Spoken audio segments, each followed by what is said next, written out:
Hey, good morning, friends. Mark Holmes here with my buddy Cowboy Joe Boo, and as always, thank you guys for watching, commenting, subscribing, and being part of the Joe Boo Sports Report.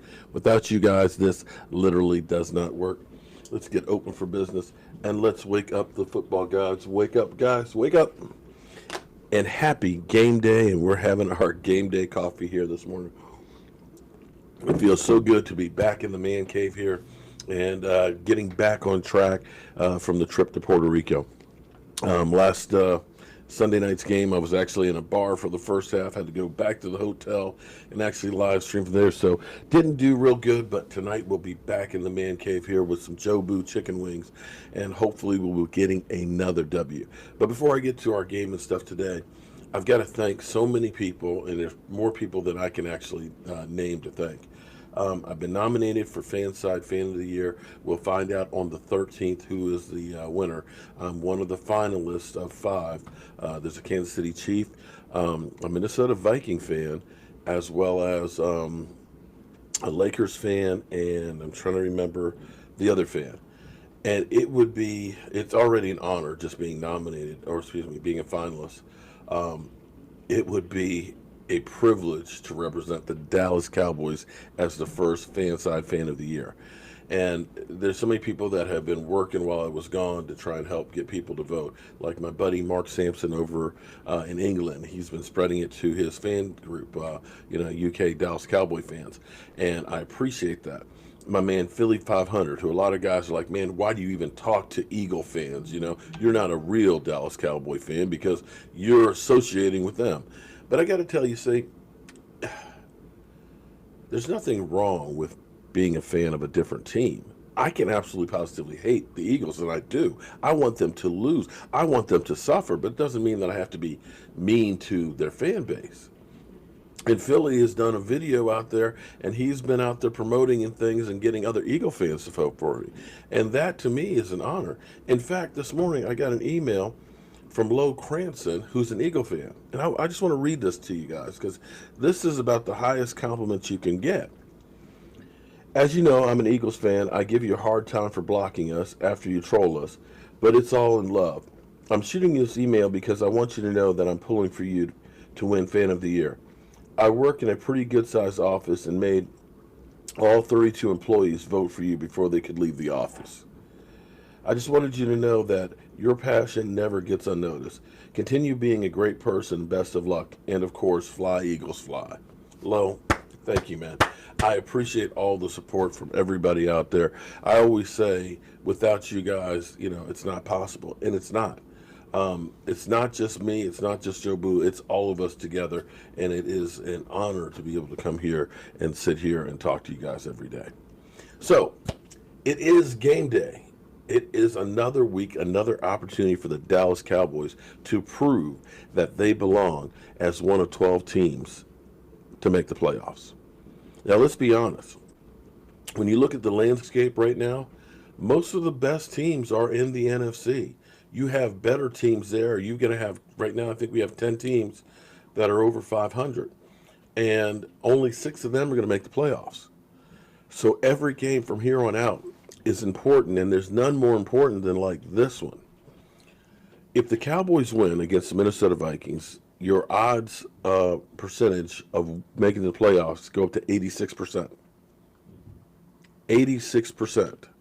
If you lose, it drops to 62. And here's the thing. If by chance that the Eagles surge and they end up winning the division, and you're trying to be a wild card team, if we have a tied record with the Minnesota Vikings, it goes to head. So what better way to make sure you're ahead of the Vikings than by getting a win? So this game is huge for both teams. For us, at least, we're at least a half game ahead in our division, but you want a bigger cushion as possible. It just didn't sound right. A big cushion, or the biggest cushion as possible. If you're the Vikings, you're still chasing the Green Bay Packers, and you want to try and keep pace with them. If they continue to stumble, that you've got an opportunity to win your division. Because make no mistake about it, you win your division, you're getting a home playoff game. So that's huge. So the Vikings, 6-3. have played good and they've played bad. They are top 10, I think, in offense and defense. They've done really, really well. Kirk Cousins has been a little bit up and down on the season. He's had some good games and he's had some ones that are not so good. Devin Cook is the guy. Now, we have a little bit of history when it comes to Kirk Cousins. We know Kirk Cousins rather well. In fact, I've been to quite a few games that Kirk Cousins has played. And the thing about Kirk Cousins is, we always knew Tony Romo to be Tony Ono. Tony Romo would have great games, and somehow in the end we'd get a turnover or something bad would happen. We'd be like, oh, Tony Ono. When in reality, he was no worse than any other quarterback. And there are other quarterbacks out there that you could look at and say, Matt Ryan, oh no. Kind of like in the Super Bowl where they choked that away. Kirk Cousins is another example of that one. Because I remember being at this game in 2016, and the Redskins were up by a score. It's late in the fourth quarter. The Redskins have the ball on the 6-yard line. Another score makes this a 2-score game. And here it is. Kirk frickin' Cousins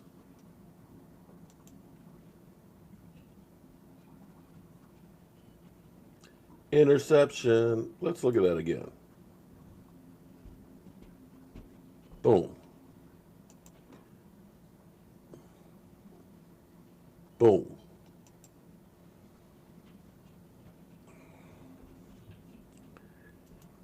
Yeah.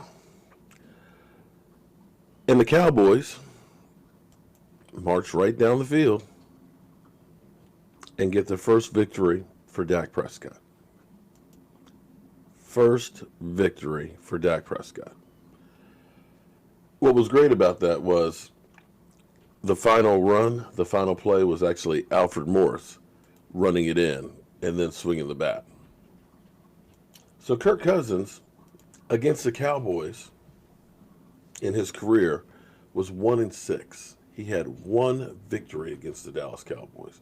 Now he averaged about 274 yards passing, great numbers, about 1.7 TDs per game and about a half an interception per game. His last game that he played against the Dallas Cowboys, he had 251 yards, 2 TDs and 2 interceptions, and another loss. The key for the Dallas Cowboys on this game is to stop Devin Cook. If you've noticed, or maybe you haven't noticed, but football goes in cycles. One team starts doing something and starts becoming more successful with it. Other teams emulate it.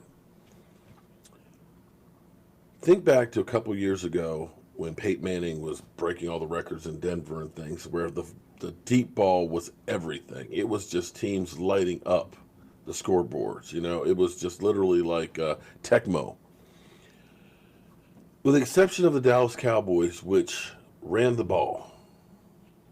They got big offensive linemen, and they started chewing up. In 2014, that whole ball control offense with a dynamic wide receiver, where it was balanced, was different than the norm. You used to remember that running backs, you don't draft running backs in the first round. You can get them late in the draft, 4th round, 5th round, 6th round. And they laughed at the Cowboys for drafting a Zeke Elliott. But running backs are coming back. And you'll notice that even though, Carson Wentz gets all this credit for being a great quarterback, look at his numbers.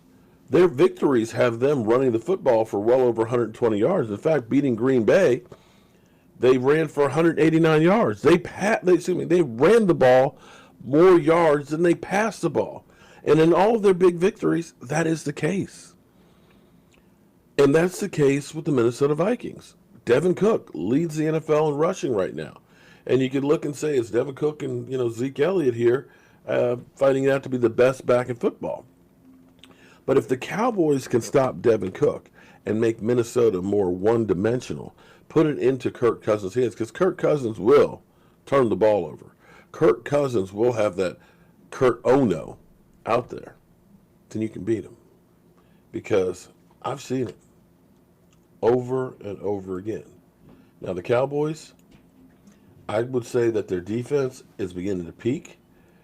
And I will say that their defense is beginning to put pressure on quarterbacks that are forcing them to throw sooner than they'd like. And I think that we can get a victory on this one. And it would go a long ways, getting the Eagles, getting the Giants, and then getting the Vikings, and setting you up next week then for the Lions. You start getting some momentum. So I hope my Cowboys come out this game with a sense of urgency and come and knock them out, play one, and throughout the game. They do that, they can beat anyone. They wait till the second half, they can lose to anyone. All right, guys, I've got work to do. I've got to go. I got to snake that drain that I didn't get done before I left to go to Puerto Rico. So I got to go handle some caca. And, of course, I'll be bringing you up to date with everything that is the Dallas Cowboys. I'm Mark Holmes, and I'll see you tonight.